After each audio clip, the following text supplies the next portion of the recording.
Olá, bom dia, sétimo ano. Hoje nós vamos fazer a leitura da página 86 e 87 e respondermos a página 88 e 89 do nosso livro de português.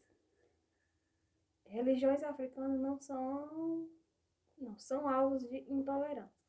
O número de denúncias referentes à intolerância religiosa no Brasil, feita pelo Disque 100 da Secretaria dos Direitos Humanos da Presidência da República, aumentou em 15 em 2001, de 15 em 2001 para 109 em 2012.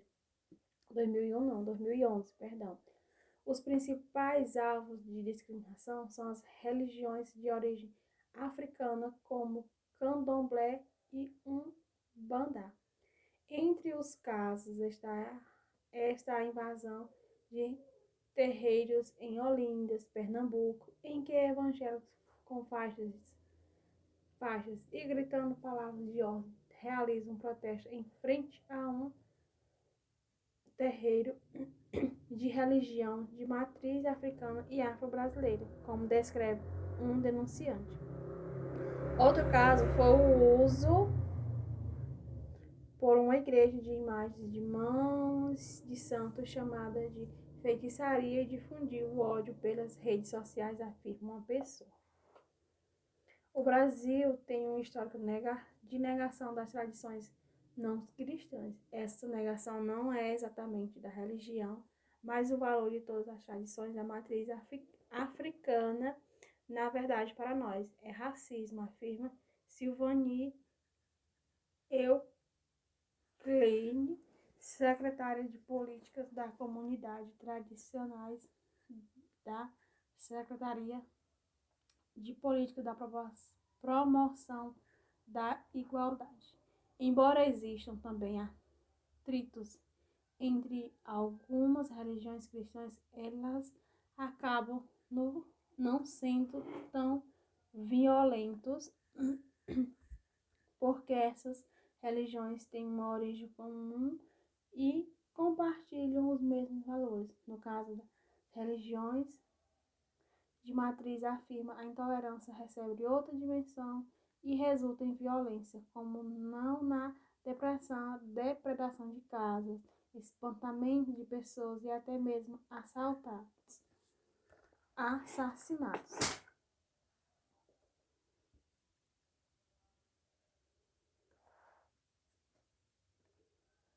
Recebemos denúncias do norte a sul do país.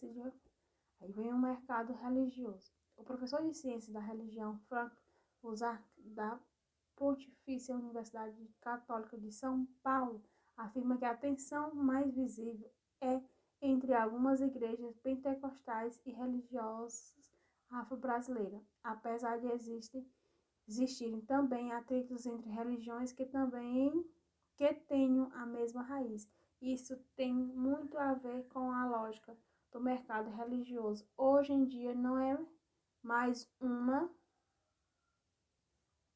convivência idealista, mas sim uma luta de segmentos da necessidade de conquistar certas parcelas da população.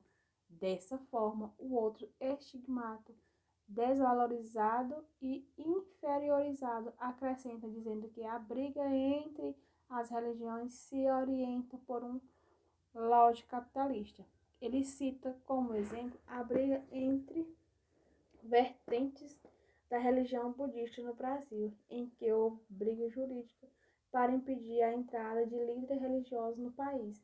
Além disso, um grupo reivindica um templo para si e o outro não quer devolvê-lo. Não são só brigas simbólicas, mas também jurídicas. Cada professor apresentado da Ética e Tecnologia Ubirajara Calmon, da Universidade de Brasília, existe intolerância religiosa no Brasil, mas nada comprovável ao que acontece em outros lugares do mundo, como na Europa. Acredita que há poucas manifestações. O Brasil nunca chegou a uma situação, por exemplo, a luta entre católicos e protestantes na Irlanda do Norte, Frisia. Aí vamos falar aqui da internet. O mundo virtual reflete a situação do mundo real. De 2006 a 2012, a organização não governamental Safernet do Brasil, através do Centro Nacional de Denúncias de Crimes Cibernéticos, recebeu 247.554 denúncias anônimas de páginas e perfis em redes sociais que continua teor da inteligência religiosa. Muitas vezes, uma página ou um perfil é denunciado dezenas, centenas ou até milhares de vezes. Dessa forma, nesse período de 15.672, duas páginas foram reportadas por conter teor de intolerância religiosa. A tendência é de queda de 2.400 em 2006 para 1.450 em 2002. Essa tendência não implica o número de casos reportados de tolerância religiosa tenha diminuído. Uma das razões é a classificação feita pelos usuários, mesmo páginas reportadas por possuir conteúdos antissêmico ou homofóbico. Tem também conteúdos de referência à intolerância religiosa, explica Tiago. O maior problema é a impunidade. Quanto maior a dificuldade de punir esses crimes, maior a tendência de uma parcela da comunidade de internautas de querer utilizar redes para essa finalidade. A impunidade é o combustível da criminalidade, declarou Tavares, afirmando ainda que percebeu um acréscimo desde 2010 das manifestações de intolerância e também da radicalização dos discursos de ódio da internet brasileira. Não só anônimo posta um comentário que envolvem intolerância religiosa ou até mesmo o ódio em sites, perfis nas redes sociais. Vemos casos de autoridades religiosas também. Há certas permissividade, uma dificuldade de monitorar e efetivamente punir, diz Euclid. Tecnologias barra falta de infraestrutura. Depois que a denúncia é recebida pela CNDCC, um sistema é associado para coletar informações disponíveis na rede, como texto, fatos e demais informações do provedor onde a página está hospedada. Essas informações são compiladas em um banco de dados ao qual apenas a Polícia Federal e o Ministério Público têm acesso.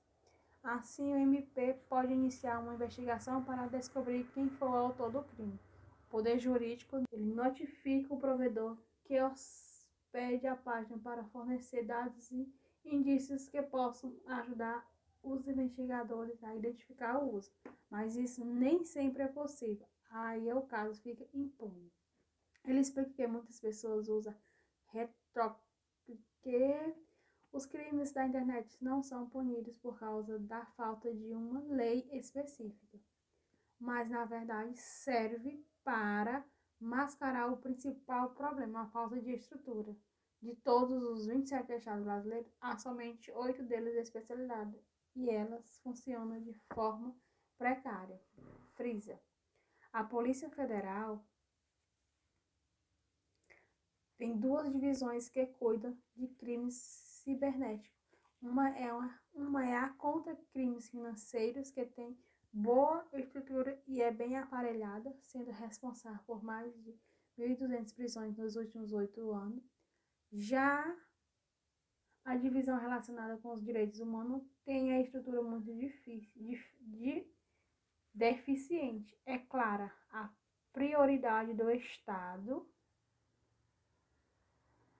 brasileiro de investigar crimes contra o patrimônio e não os relacionados aos direitos humanos, conclui, tá? De acordo com a Secretaria de Direitos Humanos, da Presidência da República, houve aumento considerável de denúncias de discriminação contra as religiões. Segundo o texto, qual foi o motivo do aumento dessa denúncia? O aumento se deu pela conscientização das pessoas contra os atos de intolerância. Aí a segunda diz o seguinte: leia. Entre os casos está a invasão de terreiros em Olinda, Pernambuco, em que evangélicos com faixas e gritando palavras de ordem realizaram protesto em frente a um terreno de religião de matriz africana e afro-brasileira, como descreve um denunciante. Aí, nesse trecho, a palavra feitiçaria foi empregada com sentido positivo ou negativo. O sentido dele é negativo. Quando ela fala em feitiçaria aí, ela fala de práticas incomuns, práticas realizadas para conseguir algo por meio de coisas sobrenaturais. Então, ela é um sentido negativo. A partir de uma breve pesquisa, explico qual é a diferença entre religião de matriz africana e religião de afro-brasileira. A matriz africana são aquelas cuja a teologia e a filosofia é oriundas das religiões tradicionais.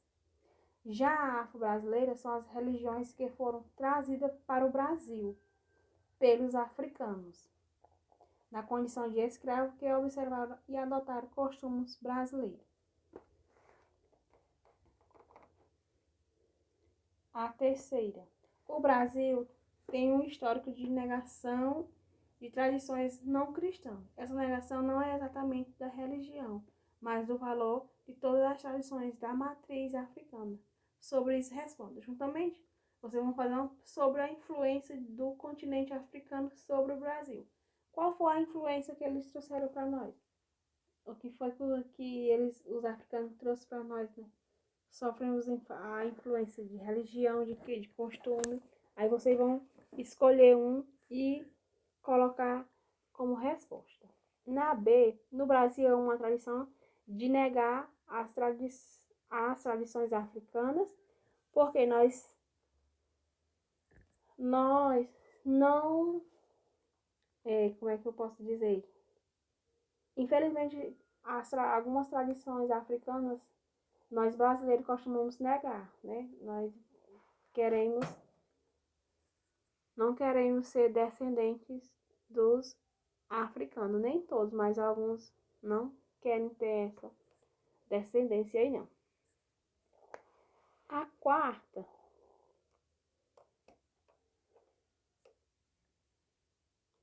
quarta questão é sobre a diferença de notícia e reportagem, para a gente fazer. Aí ele pergunta qual foi. Notícia e reportagem é a primeira que informa fatos de maneira mais objetiva e aponta as razões e os efeitos. Segunda, vai mais a fundo, faz investigação, produz comentários, levanta questões, debate e argumenta. Isso é reportagem. Pensando nisso, qual foi o argumento utilizado pelo professor Frank sobre a tensão entre as religiões?